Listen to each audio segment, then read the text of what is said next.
ቤዛ የአብርሃም አምላክ የይስሐቅም ቤዛ ወገኖቹን ሁሉ በራሱ ደም ገዛ ወገኖቹን ሁሉ በራሱ ደም ገዛ ጲላጦስ ገረፈ በሰንሰለት አስሮ ጲላጦስ ገረፈ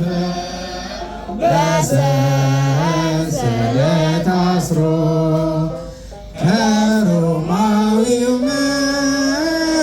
መንግሥት እንዲኖር ተባብሮ ከሮማዊው መንግሥት እንዲኖር ተባብሮ የአብርሃም አምላክ የአብርሃም አምላክ የይስሐቅም ቤዛ የአብርሃም አምላክ የይስሐቅም ቤዛ ወገኖቹን ሁሉ በራሱ ደም ገዛ ወገኖቹን ሁሉ በራሱ ደም ገዛ ድንግል አልቻለችም እንባዋን ልትገታ ማርያም አልቻለችም እንባዋን ልትገታ እያየች በመስቀል ልጇ ሲንገላታ እያየች በመስቀል ልጇ ሲንገላታ የአብርሃም አምላክ የይስሐቅም ቤዛ የአብርሃም አምላክ የይስሐቅም ቤዛ ወገኖቹን ሁሉ በራሱ ደም ገዛ ወገኖቹን ሁሉ በራሱ ደም ገዛ የብርሃን ዙፋን ላይ የቆሙት እግሮቹ የብርሃን ዙፋን ላይ የቆሙት እግሮቹ በችንካር ላይ ቆመው ምንም ሳይሰለቹ በችንካር ላይ ሆነው ምንም ሳይሰለቹ የአብርሃም አምላክ የይስሐቅም ቤዛ የአብርሃም አምላክ የይስሐቅም ቤዛ ወገኖቹን ሁሉ በራሱ ደም ገዛ ወገኖቹን ሁሉ በራሱ ደም ገዛ የብርሃናት አክሊል ለሰማዕታት ያደለው የብርሃናት አክሊል ለሰማዕታት ያደለው የሾህ አክሊል ደፍቶ ቀራንዮ ዋለ። የሾህ አክሊል ደፍቶ ቀራንዮ ዋለ። የአብርሃም አምላክ የይስሐቅም ቤዛ የአብርሃም አምላክ የይስሐቅም ቤዛ ወገኖቹን ሁሉ በራሱ ደም ገዛ። ወገኖቹን ሁሉ በራሱ ደም ገዛ። አሜን። ዝማሬያችንን እግዚአብሔር ይቀበል። ስለ መዝሙሩ የዝማሬ ባለቤት የሆነው የጌታችን የመድኃኒታችን ኢየሱስ ክርስቶስ ስሙ የተመሰገነ ይሁን። መዝሙሩን ለዘመረልን ለዘማሪ ደነቀ ቃለ ሕይወትን ያሰማልን፣ ቃለ ሕይወትን ያሰማልን፣ በእድሜ በጸጋ ይጠብቅልን። ከዚህ በመቀጠል ትምህርተ ወንጌል ይሆናል። ትምህርተ ወንጌል የሚያስተምረን ሊቀ ዲያቆናት ጎርፍ ይሆናሉ። ለእሳቸው ተናጋሪ አንደበትን ለእኛ ደግሞ ሰሚ ዝነ ልቡናን ይስጠን። ወደ ትምህርቱ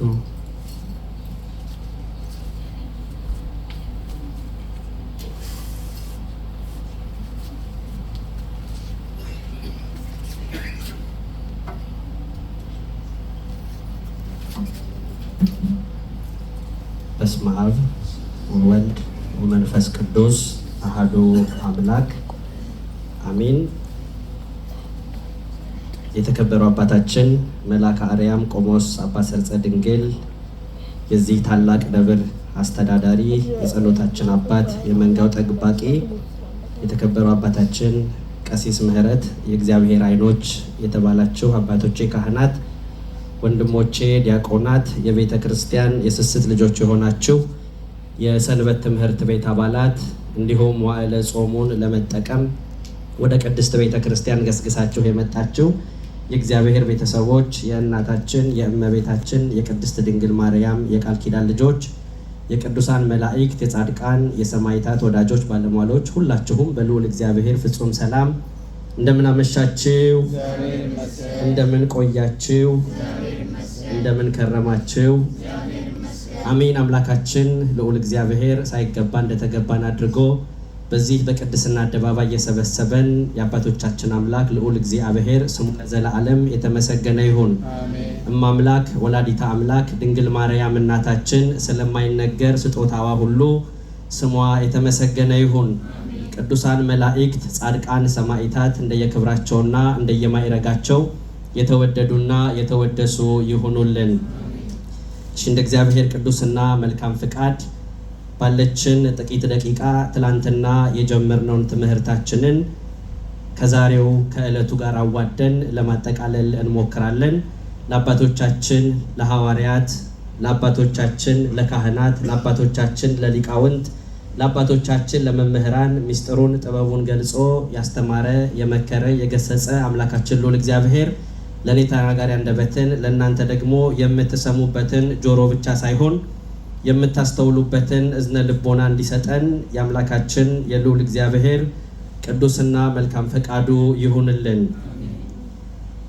የመጽናናት ዘመን እንዲመጣላችሁ አስቀድሞ ለእናንተ የወሰነውን ኢየሱስ ክርስቶስን እንዲልክላችሁ ኃጢአታችሁ ይደመሰስ ዘንድ ንስሐ ግቡ በሚል ትላንትና ስለ ንስሐ ትምህርታችንን ጀምረናል። በእውነት እግዚአብሔር ለዚህ ሕዝብ እያደረገ ያለው ነገር እጅግ በጣም የሚደንቅ ነው። ምክንያቱም በዘመናት ሂደት ውስጥ የእግዚአብሔር ሕዝብ የሆኑ ልጆቹ በየትኛውም ስፍራ ላይ ይሁን ተስፋ እንዳይቆርጡ እግዚአብሔር አባቶችን፣ ወንድሞችን፣ መምህራንን፣ ካህናትን፣ ዲያቆናትን በያሉበት ስፍራ ላይ አብረው እንዲወጡ፣ እንዲያጽናኑ፣ እንዲመክሩ፣ እንዲገስጹ፣ ንስሐ እንዲያስገቡ ቅዱስ ሥጋውና ክቡር ደሙን እንዲያቀብሉ እንዲያቆርቡ ንስሐ እንዲናዝዙ እንዲሰጡ እግዚአብሔር አባቶቻችንን በዘመን ዘመናት ሂደት ውስጥ ድንቅ ሲያደርግ ተመልክተናል። በእውነት በዚህ በካታር አካባቢ የምንኖር ኦርቶዶክሳውያን በአጠቃላይ እድለኞች ነን። አንድ ነገር እኔ የሚገባኝ ምንድነው እግዚአብሔር ከተማን ያለ አንድ ሰው አይተውም። እግዚአብሔር ከተማን ያለ አንድ ሰው አይተውም። እንደምታስታውሱት አበብዙሃን አባታችን አብርሃም ከእግዚአብሔር ጋር በተነጋገረ ሰዓት እግዚአብሔር ፊት በቆመ ሰዓት ስለ ሰዶም ሕዝብ ያነባ ያለቅስ ነበረ። እግዚአብሔር ሰዶምን ሊቀጣ በመጣበት ሰዓት እግዚአብሔር ሰዶምን ሊያጠፋ በመጣበት ሰዓት ላይ አባታችን አብርሃም በእግዚአብሔር ፊት ቆሞ ነበረ። የአባታችን የአብርሃምን ቃል እግዚአብሔር ተቀብሎታል። በከተማው ውስጥ ስለሚኖሩ ጻድቃን፣ በከተማው ውስጥ ስላሉ ሰዎች እግዚአብሔር ሰዶምን እንደሚምራት ከአብርሃም ጋር ይነጋገር ነበረ። አብርሃም ጠየቀ። 50 ሰው አለ፣ 40 ሰው አለ፣ 30 ሰው አለ፣ 20 ሰው አለ፣ 10 ሰው ድረስ መጥቷል። እንግዲህ እግዚአብሔር በሚያውቀው ማለት ነው። ነገር ግን ሰዶምን ነፃ ሊያወጣ የሚችል ስለ ሰዶም የሚጸልይ ሰዶምን የሚያስምር እየመጣ ያለውን እሳት የሚያስቆም ኃይል አልነበረም፣ ሰው አልነበረም። የነበረው አንድ ሎጥና ቤተሰቦቹ ነበሩ። እኔ በጣም ይደንቀኛል። ሎጥ በዛን ጊዜ አስተውሉ፣ የአባቱን የአጎቱን የአብርሃምን ስራ እየሰራ በዛ በሰዶም አካባቢ ነበር ይኖር የነበረው። አንዳንድ ጊዜ እንግዳን መቀበል እንደ ኋላ ቀርነት፣ እቤታችን ሰዎችን ተቀብሎ ማሳደር እንደ ኋላ ቀርነት የተጠቀሙበት ሰዎች እያሉ የነሱን ስራ መስራት እየቻልንና መጽደቅ እየቻልን ዛሬ እንደ ኋላ ቀርነት እየመጣ ያለበት ጊዜ አለ። እነዛ ሁለቱ መላእክት ወደዛ ወደ ሰዶም በመሸ ጊዜ ሲገቡ ሎጥን በከተማዋ ደጃፍ ላይ ነበር ያገኙት። ይሰራ የነበረው ስራ ደግሞ የአጎቱን የአብርሃምን ስራ ነበር። እንግዳን በመቀበል እባካቸው አትለፉኝ፣ በቤቴ ተስተናገዱ፣ ወደ ቤቴ ግቡ ብሎ እነዛ ሁለት መላእክት ወደ ቤቱ በገቡ ሰዓት የመጡት ሎጥን ለማትረፍ፣ በሰዶም ላይ ደግሞ እሳትን ለማዝነብ ነበረ። በሰዶም ላይ የመጣውን እሳት በእውነት የሚቋቋም ኃይል አልነበረም። ሎጥን በስተመጨረሻ ታሪኩ ሰፋ የሚል ስለሆነ ሎጥን በስተመጨረሻ በቃ አንተና ቤተሰብህ ውጣ ተባለ። ወጣ። ዞራችሁ እንዳታዩ፣ ራስህን አድን የመሳሰሉት ሕጎች ተቀምጠውለት ነበረ። እሱ ራሱን ለማዳን ጥረት አደረገ፣ ራሱን አዳነ፣ ራሱን አተረፈ። ሚስቱ ግን ዞራ ሰዶምን በመመልከቷ ምክንያት ዛሬም የጨው ሐውልት በዛ በሰዶም አካባቢ ይታያል። ምን ልላችሁ ፈልጌ ነው ይሄንን ከትምህርቴ ውጭ ያነሳሁላችሁ የእግዚአብሔር ልጆች፣ በዚህ ከተማ ላይ በዚህ ሀገር ላይ የምንኖር ሰዎች በጣም ጥቂት ሰዎች ይህንን የመሐረነ አብ ጸሎት ጥቅሙ ምን እንደሆነ ራሳችንን አድነን ራሳችን ጸድቀን ራሳችን ነፃ ወተን ለሌሎች እንድንተርፍ በዚህ ስፍራ ላይ ጸሎቱን ክቡር አባታችን እየመሩት ስትሰሙት ስላልጸለይ ነው አለ እግዚአብሔር ልጆች። ስለ ቅዱስ ፓትርያርካችን፣ ስለ ብፁዕ ሊቀ ጳጳሳችን፣ ስለ መምህራችን፣ ስለ ካህናቱ፣ ስለ ዲያቆናቱ በቤተ ክርስቲያን ውስጥ ኖረው የተጠቀሙትን የጸደቁትን ፍሬ ያፈሩትን ለትውልዱ የተረፉትን አባቶቻችንን እያነሳን በእውነት ብፁዕ አቡነ ተክለ ሃይማኖትን፣ አቡነ ገብረ መንፈስ ቅዱስን ያላነሳ ነው ማን አለ? በዚህ ስፍራ ላይ የተጸለየው ጸሎት በእውነት እግዚአብሔር አምላካችን ውስጥ ነው ሰማይ ያሳርግልን። ማረን እንዳልን፣ ራራልን እንዳልን፣ ይቅር በለን እንዳልን እግዚአብሔር የምህረት ፊቱን ይመልስልን። እውነቴን ነው እግዚአብሔር ሩሩህ አምላክ ነው። እውነቴን ነው እግዚአብሔር ይቅር ባይ አምላክ ነው።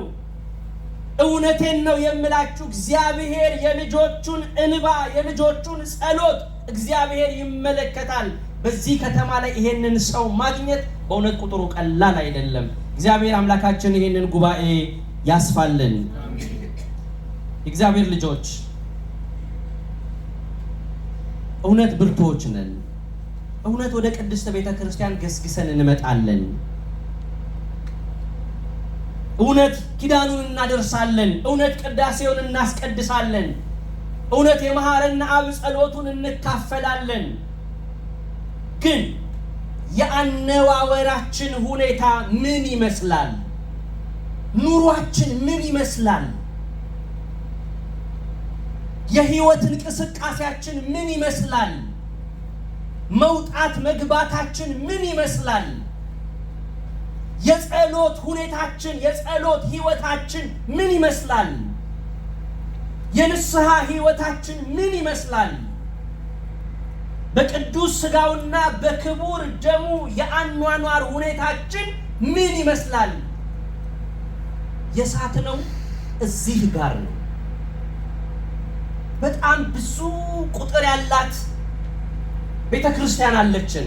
አንዲቷ ርቲቷ ቀጥተኛዋ ዓለም አቀፋዊቷ ሐዋርያዊቷ ኦርቶዶክስ ተዋሕዶ ቤተ ክርስቲያን በሚሊዮኖች የሚቆጠር ሕዝብ አላት። ግን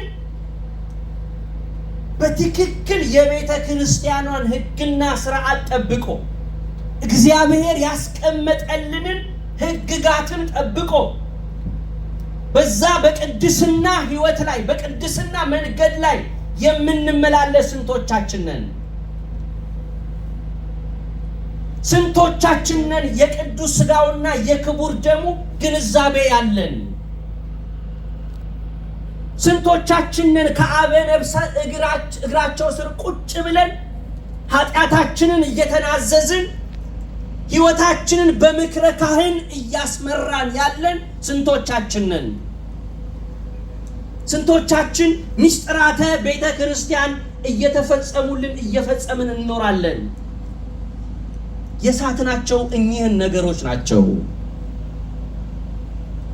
ሁል ጊዜ በተደጋጋሚ እንደምናነሳው የተጫነን አዚም የተደረገብን አንደኛውና ዋነኛው ነገር በልምድ የመኖር ድክመት ነው። በልምድ የመኖር ክርስቲያኖች እግዚአብሔር አምላካችን በልምድ እንዳንኖር ያድርገን። ሁላችንም የተነቃቃ ህይወትን መኖር መጀመር መቻል አለብን። ለምንድን ነው የማንቆርበው? ለምንድን ነው ንስሐ የማንገባው? ጥያቄ ብንጠይቅ እኮ በህይወት ጉዟችን ላይ ያስቀመጥናቸው ሰክሰስ ብለን የምንጠራቸው ነገሮች አሉ።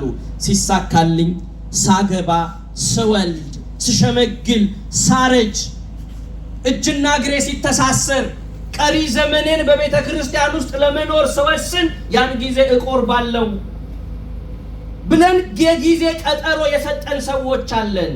ሰው እንዴት ያለ መድኃኒት ሊኖር ይችላል? ሰው እንዴት ያለ ምግብ ሊኖር ይችላል? ሰው እንዴት ያለ ህይወት ሊኖር ይችላል? እውነቴን ነው የምላችሁ፣ በቅዱስ ሥጋውና በክቡር ደሙ የሚኖር ሰው ከክርስቶስ ጋር ይኖራል። እስኪ አብራችሁ ይንበሉ። በቅዱስ ሥጋውና በክቡር ደሙ የሚኖር ሰው ከክርስቶስ ጋር ይኖራል። ታዲያ ከማን ጋር ነው እየኖርን ያለነው? ጌታችን መድኃኒታችን ኢየሱስ ክርስቶስ ያስቀመጠው ይሄንን ነው። ሥጋዬን የበላ ደሜን የጠጣ የዘለዓለም ምን አለው? ሕይወት አለው። እርሱ በማ ይኖራል? ንገሩኝ፣ አትፍሩ። በማ ይኖራል? በእኔ ይኖራል፣ እኔ ደግሞ በእሱ። ታዲያ ከዚህ በላይ ምን አለ? ሰው እንዴት ከክርስቶስ ጋር የመኖርን ኃይል አግኝቶ ከክርስቶስ ጋር የመኖሩን ቁልፍ አግኝቶ ከክርስቶስ ጋር አብሮ ተጣብቆ የሚኖርበትን ሁኔታ አውቆ ጊዜ የሚሰጠው ለምንድን ነው? ይሄ አዚም ከመደረግ በላይ ሌላ ምንድን ነው? የዚህ እኮ ዋነኛው ችግር ራሳችንን ለኃጢአት ያዘጋጀን መሆናችንን ማረጋገጫ ነው።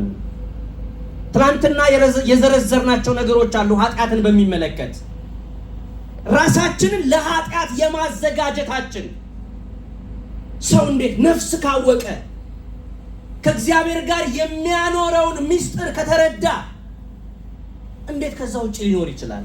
በፍጹም እኮ መደረግ የለበትም። አሁን እዚህ ጋራ በእውነት አንድ በስጋ የምንጠቀምበትን ነገር እንዲህ ብታደርጉ እንዲህ ይደረግላችኋል ብንባል የሚቆም ሰው ይኖራል? እኛ እኮ ጨክነን ያለነው እኮ ከክርስቶስ ጋር ባለመኖር እኮ ነው። ትናንትና አንስተነዋል። ክርስቲያኖች ነን፣ የክርስቶስ ነን፣ መታወቂያችን መለያችን ያ ነው። ነገር ግን እየኖርነው አይደለም። በልምድ ነው እየኖርን ያለነው። ከደከምን አይቀር ከጾምን አይቀር እንደው በማንብነም እየጸለይንም ከሆነ በዛ ደረጃ ላይም ካለን ራሳችንን ወደ ክርስቶስ የማናሳድገው ራሳችንን ወደዛ ሰገነት የማናመጣው ለምንድን ነው? ለምን ኃጢአት እያጓጓን ከእግዚአብሔር ለመጣላት ከእግዚአብሔር መንገድ ለመውጣት ራሳችንን በዛ ሲስተም ውስጥ አድርጎ ለመኖር ሰው እንዴት ከክርስቶስ ውጪ ሊኖር ይናፍቃል? መናፈቅማ ከክርስቶስ ጋር ለመኖር ነው። እኔ በእርሱ እርሱ በእኔ ይኖራል። የእግዚአብሔር ቃል እኮ የሚታጠፍ ቃል እኮ አይደለም። የክርስቶስ ቃል እኮ እውነተኛ ቃል ነው። የክርስቶስ ቃል እኮ ሕይወት ነው። የክርስቶስ ቃል እኮ ለዘለዓለም የምንኖርበትን እኮ በምድር ላይ መወሰን እኮ ነው። ሌላ ነገር የለውም። ሰማያዊት ኢየሩሳሌምን የማይመኝ ሰው ይንገረኝ እስኪ። የማይመኝ ሰው ሰማያዊት ኢየሩሳሌምን የሚመኝ ሰው ሁለቱንም አትፈልጉ? ሰማያዊት ኢየሩሳሌምን የምትመኙ ከሆነ እውነቴን ነው የምላችሁ፣ አረጋግጬ ጭምር ነው የምነግራችሁ። እናንተ የአባቴ ቡሩካን ዓለም ሳይፈጠር ያዘጋጀሁላችሁን መንግስቴን ውረሱ የሚለውን የሕይወትን ቃል የምንሰማው በዛች በፍርድ ቀን ነው። ልክ ነኝ አይደለ? ልክ ነኝ አይደለ? ያቺን አስፈሪውን የመጨረሻይቷን ቀን በምድር ላይ ሆነን መስራት እንደምንችል ታውቃላችሁ። የሕይወትን ቃል መስማት የፈለገ በቀኜ ቁም መባል የፈለገ በምድር ላይ ወስኖ ይኖራል፣ ተወስኖ ይኖራል። በምድር ላይ መንገዱን አውቆ ይኖራል። ያንን መንገድ ተከትሎ ይኖራል። በምድር ላይ ከክርስቶስ ጋር ከኖርክ በሰማያት ደግሞ በክብር ዓለም ሳይፈጠር በተዘጋጀልን ስፍራ በኋለኛው ዘመን እንደምንኖር እናረጋግጣለን ማለት ነው። ስለዚህ የእግዚአብሔር ልጆች ቅዱስ ሥጋውና ክቡር ደሙን ከመቀበል ወደ ኋላ እንዳትሉ፣ ጊዜ እንዳትሰጡ፣ ቀጠሮ እንዳትሰጡ በልዑል እግዚአብሔር ስም አደራ እላችኋለሁ። ዛሬ አሁን ትልቁ ችግር ንስሐ የመግቢያውን መንገድ ያለማወቅ ነው። ንስሐ ማለት ምን ማለት እንደሆነ ስላልተረዳን ነው። ለሰራነው ኃጢአት ለበደልነው በደል እንዴት አድርገን ነው ለዛ ስርየት አግኝተን እላያችን ላይ የተጣበቀው ያ ቆሻሻ በንስሐ ሳሙናነት አስወግደን ነጭ ልብሳችንን በክብር ለብሰን ሰማያዊውን ማዕድ ሰማያዊውን መጠጥ ኢየሱስ ክርስቶስን በልተን ጠጥተን በእውነት በክብር ለመኖር ንስሐ የምትባለዋን ያቺ አስፈሪዋን ስንሰራው በልበ ሙሉነት ስናደርገው ተመችቶን ስንሰራው የጊዜ ቀጠሮ ይዘን ኃጢአትን ለመስራት ሰዓት ወስነን ደፍረን የሰራነውን ከእግዚአብሔር ጋር ለመኖር ያንን ለማስወገድ ደግሞ ልቦናችንን አናዘጋጅም። ዋነኛው ችግር ይሄ ነው። በቅዳሴ ሰዓት ላይ መተን ካህኑ ሲያውጅ ምን ይላል? ንጹሕ የሆነ ከቁርባኑ ይቀበል፣ ንጹሕ ያልሆነ ግን አይቀበል፣ ለሰይጣንና ለመልእክተኞቹ በተዘጋጀ በመለኮት እሳት እንዳይቃጠል እያለ የሚያውጀው አዋጅ ብዙዎቻችን ያስፈራናል፣ ያስደነግጠናል። እናስቀድሳለን፣ ሰርግ ቤት እንመጣለን፣ ነጭ ልብስ ለብሰናል፣ በዛ ስፍራ ላይ ተገኝተናል፣ ግን ማዕድ ሳንቆርስ እንመለሳለን። ሰው እንዴት ሰርግ ቤት ሄዶ ሳይበላ ሳይጠጣ ይመለሳል? ሰው እንዴት ያማረ ስፍራ ላይ መጥቶ ሕይወትን ሳያገኝ ይመለሳል? በምንኖርባት አስካሪ ዓለም ውስጥ ስንኖር የምናርፈው ቤተ ክርስቲያን ስንመጣ ነው። ከቤተ ክርስቲያን ስንመለስ ወደ ተደበላለቀው ዓለም ተመልሰን ስንሄድ ራሳችንን ከፍ አድርገን ራሳችንን አሳድገን ክርስቶስን ለብሰን የሕይወትን ውሃ ጠጥተን ምድራዊውን ነገር ስንመኝ ሰማያዊውን ነገር ይዘን መመለስ አለብን። የእግዚአብሔር ልጆች ንስሐ ወደ እግዚአብሔር መመለስ ነው። ንስሐ ወደ እግዚአብሔር መቅረብ ነው። ንስሐ እግዚአብሔርን ማረኝ ራራልኝ ማለት ነው። በሰራነው ልክ ባጠፋነው ጥፋት እግዚአብሔርን ማረኝ ራራልኝ ማለት የእግዚአብሔር ልጆች የሚያስቸግር ነገር የለምና ወደ እግዚአብሔር መመለስ አለብን። ንስሐ ከእግዚአብሔር ጋር መታረቅ ነው። ንስሐ ከእንቅልፍ እንደ መንቃት ነው። ሰው በምድር ላይ ሲኖር በአንዳንድ ችግሮች ምክንያት የተጋጫቸው ሰዎች ሊኖሩ ይችላሉ። ሰው ሊያዝንባችሁ ይችላል። ሰው ሊቀየማችሁ ይችላል። ያንን የተጣላችሁትን ሰው ስታዩት ምን ይሰማችኋል? እስከ ተወሰነ ጊዜ በልቦናችን ላይ ያለው ከባድ ነገር ያስቸግረንና ግርግርታ ሊኖር ይችላል። ከጊዜ በኋላ ግን የተጣላነውን ሰው ባየን ቁጥር መጸጸት እንጀምራለን። አስታራቂ ሽማግሌ እንፈልጋለን። አንዳንድ ጊዜ ለያዥ ለገናዥ የምናስቸግር ሰዎች በጣም ብዙ ሰዎች አለን። በምንሰራው በምናደርገው ነገር ከእግዚአብሔር ጋር ስንጣላ በንስሐ ደግሞ ስንመለስ ከእግዚአብሔር ጋር እንታረቃለን።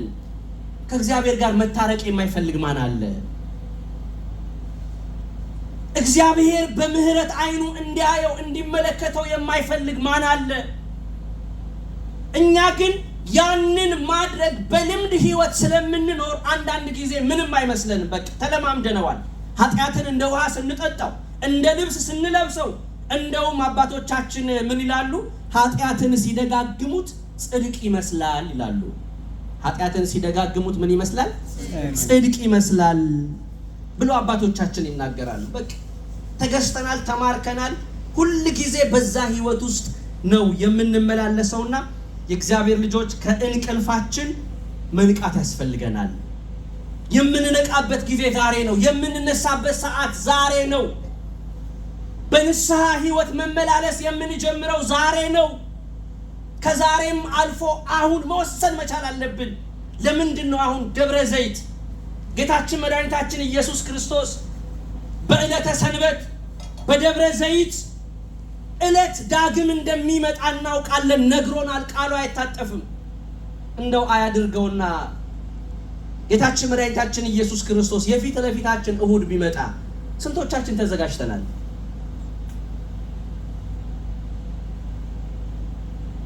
ይመጣል? ንገሩኝ እስኪ። የደብረ ዘይት ዕለት እሁድ ይመጣል? ንገሩኝ እስኪ። ክርስቶስ መቼ ነው የሚመጣው? መቼ ነው የሚመጣው? ምን አይልም? እኔ አሁን የጠየቅኳችሁ የፊት ለፊታችን እሁድ ይመጣል አይመጣም?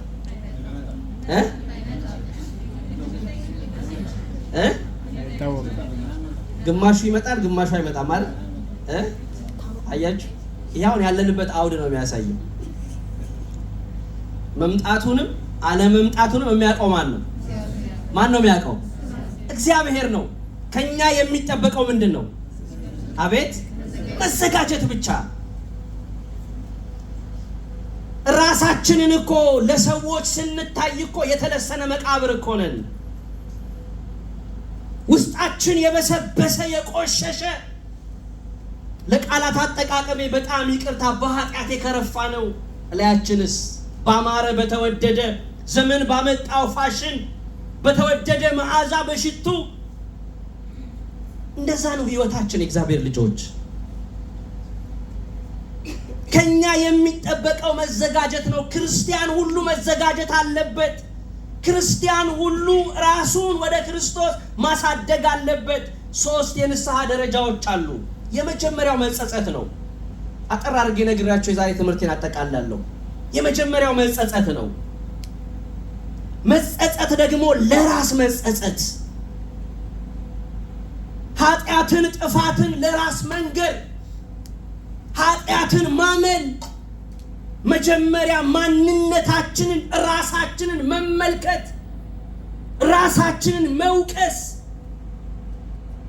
እግዚአብሔር እንዳይሰብረን፣ እግዚአብሔር እንዳያጠፋን፣ እግዚአብሔር መጨረሻችን የተጎሳቆለ እንዳያደርግብን መጀመሪያ ራሳችንን ነው መመልከት ያለብን። መጸጸት ነው ያለብን። ካልተጸጸትን ንስሐ በራሱ በጊዜ ካልኩሌተር የሚሰራ አይደለም። እንዲሁ ካህኑ ፊት ቁጭ ብለን አነብንበል ስለተመለስን ብቻ ኃጢአታችንን ተናግረናል፣ ነጽተናል፣ ጸድተናል ብቻ በመመለስ የሚሆን ነገር አይደለም። የእግዚአብሔር ልጆች መጀመሪያ መጸጸት ያስፈልጋል። ሕዝቅያስን ታስታውሱታላችሁ። ታሪኩ ያማረለት የተወደደለት በመጽሐፍ ቅዱስ ላይ ከንጉሥ ዳዊትና ከንጉሥ ሰለሞን በኋላ እንደሱ አይነት ንጉሥ አልተነሳም የተባለለት ነው ሕዝቅያስ። አስተውሉ። አሕዛባዊ ንጉሥ ሰናክሬም 185,000 ሰራዊት አሰልፎ ሊያጠፋው በመጣ ሰዓት ሕዝቅያስ በእግዚአብሔር ሰው ይመራ ነበረ። በነቢዩ በኢሳይያስ ይመራ ነበረ። እግዚአብሔርን ያመልክ ነበረ። ነገሩ ሁሉ የሰመረለት ሰው ነበረ። የሚያደርገውን ነገር ሁሉ ለእግዚአብሔር ሰው ይነግረው ነበረ። ለነቢይ እግዚአብሔር ቅዱስ ነቢዩ ኢሳይያስ መልእክተኞችን ላከበት። ሰናክሬም እየፎከረብኝ ነው፣ ሰራዊት አሰማርቶብኛል፣ ሊያጠፋኝ ነው፣ ሊገለኝ ነው፣ ሀገሬን ሊያጠፋት ነው። ስለዚህ ለአምላክህ አሳስብልኝ እያለ መልእክተኛ ለእግዚአብሔር ሰው ይነግረው ነበረ። ዛሬ ደስታችንን፣ ሐዘናችንን፣ ከፍታችንን፣ ችግራችንን፣ መጎሳቆላቸው ሰዎች እንኳን ጠንቅቀን አናውቅም። እውነቴን ነው የምላችሁ። ሕዝቅያስ ግን በእግዚአብሔር ሰው ይመራ ስለነበረ እግዚአብሔር ለሕዝቅያስ መልእክተኛ ላከበት። ኢሳይያስን ላከው። አትፍራ፣ እኔ ከአንተ ጋር ነኝ፣ ከዳዊት ጋር እንደነበርኩ ከአንተ ጋር እሆናለሁ፣ አይዞህ አትፍራ አለው። በማን ስለተመካ ነው? በማን ስለተመካ ነው? በእግዚአብሔር ስለተመካ ነው። እኔ በጣም ይደንቀኛል። በአንድ ሌሊት ቅዱስ ሚካኤልን ልኮ እግዚአብሔር 185,000 ሰራዊቱን ገሏቸው አደረ። አያችሁ፣ በእግዚአብሔር ስንመካ ነገራቶቻችን በእንዲህ አይነት ሁኔታ ውስጥ ነው የሚቀጥሉት። ከዛ በኋላ ሬሳውን ተመለከተ፣ ማሸነፉን ተመለከተ። ደናግላን ወጥተው ዘመሩ፣ እግዚአብሔርን አመሰገኑ። ሕዝቅያስ ከፍ ያለ ኑሮን መኖር ጀመረ። ከኋላ ግን አማካሪዎች መጥተው ይሄንን ድል ሲመለከቱ ምን አሉት? ሕዝቅያስ ሆይ ኢሳይያስ እኮ ድንግል በድንግልና ጸንሳ በድንግልና ትወልዳለች፣ ስሙንም ኢየሱስ ትለዋለች፣ አማኑኤል ትለዋለች ተብሎ የተነገረው እኮ ላንተ ነው አሉት። ለሱ ነው የተነገረው? ለሱ ነው ወይ? ለሱ ነው የተነገረው? አይደለም። አማካሪዎቹ እንደ ጥፋት እንዳጠፉ ድንግል የተባለች ኢየሩሳሌም ነች፣ አማኑኤል የተባልክ ደግሞ አንተ ነህ ብለው ነገሩት። በዚህን ሰዓት መታበይ ጀመረ፣ በልቡ መመካት ጀመረ። ትንቢት የተነገረልኝ ሱባኤ የተቆጠረልኝ ነኝ ብሎ መታበይ ጀመረ። አያችሁ የአማካሪ ጥፋት ታላቂቷን ቤተ ክርስቲያን በእንዲህ አይነት ሁኔታ እንድትናቅ የሚያደርጋት፣ አባቶች እንዲናቁ የሚያደርጉት፣ ኢትዮጵያን ከክብሯ ከማዕረጓ ዝቅ እንድትል የሚያደርጋት፣ ያኗኗራችን ህይወት በእንዲህ አይነት ሁኔታ እንዲሆን የሚያደርግ አንዳንድ ጊዜ የአማካሪ ችግር እንደሆነ የሚያውቃችሁ ሰው፣ ስለ እናንተ የሚረዳ ሰው፣ በቅርብ የሚያውቃችሁ ሰው ገመናችሁ እንዴት አድርጎ እንደሚያወጣው አታውቁም። ሕዝቅያስን አማካሪ ነው ገደል የከተተው። የእግዚአብሔር ልጆች በልቡ መመካት ሲጀምር እግዚአብሔር ደዌን አመጣበት። ከተኛበት አልጋ ላይ መነሳት አልቻለም። ወዲያው ነቢዩ ኢሳይያስን ወደ ቤቱ ላከው። ምን አለው? ትሞታለህ እንጂ በህይወት አትኖርምና ቤትህን አስተካክል አለው። ትሞታለህ እንጂ በህይወት አትኖርምና ቤትህን አስተካክል። ምንን አስተካክል? ቤትህን አስተካክል። ደነገጠ። በቃ ኢሳይያስ ተነስቶ ከደጁ ወጥቶ ሄደ። ሕዝቅያስ ምንም አላደረገም። ክርስቲያኖች ከተኛበት አልጋ ላይ ፊቱን ብቻ ወደ ግድግዳው አዙሮ ማንባት ማልቀስ ጀመረ። እንባውን አፈሰሰ። ማረኝ፣ ራራልኝ፣ ይቅር በለኝ ብሎ ደረቱን እየደቃ እግዚአብሔርን ደጅ ጸናው። በጣም ይደንቃል። ቁጥር 2 ላይ ትሞታለህ እንጂ በህይወት አትኖርምና ቤትን አስተካክል ብሎ ኢሳይያስ ቤቱ እንኳን አልደረሰም። እግዚአብሔር የዛን የንጉሱን እንባ መጸጸት ማረኝ ራራልኝ ማለቱን ተመልክቶ አይቶ መለሰው ወደ ሕዝቅያስ። ሕዝቅያስ ሆይ እግዚአብሔር እንባህን ተመልክቻለሁ፣ ንስሐህን ተቀብያለሁ። ስለዚህ በእድሜ ላይ 15 ዓመት ጨምሬልሃለሁ ብሎ ተናገረው። እግዚአብሔር አምላካችን የንስሐ ዘመንን ይጨምርልን። የእግዚአብሔር ልጆች መጸጸት እንዲህ ነው መሆን ያለበት። ስናለቅስ ስናነባ እንዲህ አይነት መልስ የሚያመጣ መጸጸት መሆን መቻል አለበት። ያለበለዚያ ግን በልምድ የምናደርጋቸው ነገሮች በአጠቃላይ ዋጋ የሚያስከፍሉ መከራ እንደከፈልን ዋጋ እንደከፈልን እንድንቀጥል የሚያደርገን መሆን መቻል የለበትም። የነብዩ የኢሳይያስንና የሕዝቅያስን ታሪክ በሁለተኛ ነገሥት ምዕራፍ 18 እና በትንቢተ ኢሳይያስ ምዕራፍ 38 ላይ ታሪኩን በስፋት ታገኙታላችሁ የእግዚአብሔር ልጆች። ሁለተኛው ለመመለስ መወሰንና ሶስተኛው ድርጊት ወይንም የንስሐ ፍሬዎች ናቸው። የመጀመሪያው ምን አልኳችሁ? መጸጸት። ሁለተኛው ለመመለስ መወሰን። በቃ እስከዛሬ ኖርኩት ህይወት ትክክል አይደለም፣ የሰራሁት ስራ ትክክል አይደለም፣ በእግዚአብሔር መንገድ ላይ በህግጋቱ ላይ መመላለስ መቻል አለብኝ ብሎ መወሰን። በሶስተኛ ደረጃ የንስሐ ፍሬዎችን ማፍራት ነው። የንስሐ ፍሬዎች ይታወቃሉ ክርስቲያኖች በገላትያ 5:22 ላይ የተጻፉት ናቸው። የመንፈስ ስራዎች በምን አይነት ሁኔታ መኖር እንዳለብን፣ ህይወታችንን በምን አይነት መንገድ ላይ መምራት እንዳለብን በትክክል የተቀመጡ ናቸው። የሚጠፉን አይደሉም። ያቃተን ግን መጸጸት፣ መወሰንና የንስሐን ፍሬ አፍርቶ መኖር ነው የከበደን።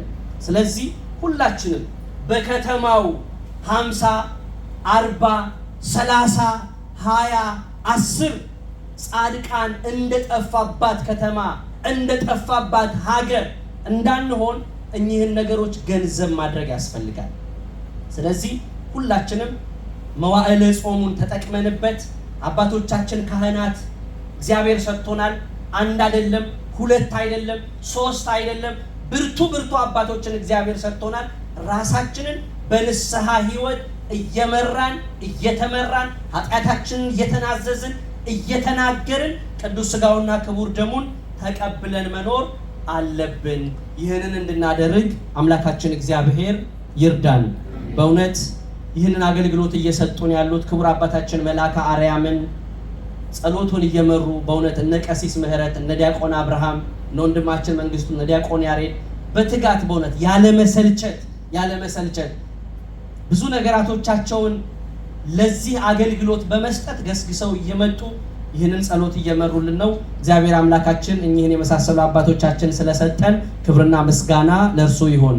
እኛም ደግሞ የተማርነውን ትምህርት ለህይወት አድርገን ለፍሬ አድርገን ንስሐ ገብተን ቅዱስ ሥጋውን በልተን ክቡር ደሙን ጠጥተን ለዘላለሙ በቀኙ እንድንቆም የአምላካችን የልዑል እግዚአብሔር ቅዱስና መልካም ፈቃዱ ይሁንልን።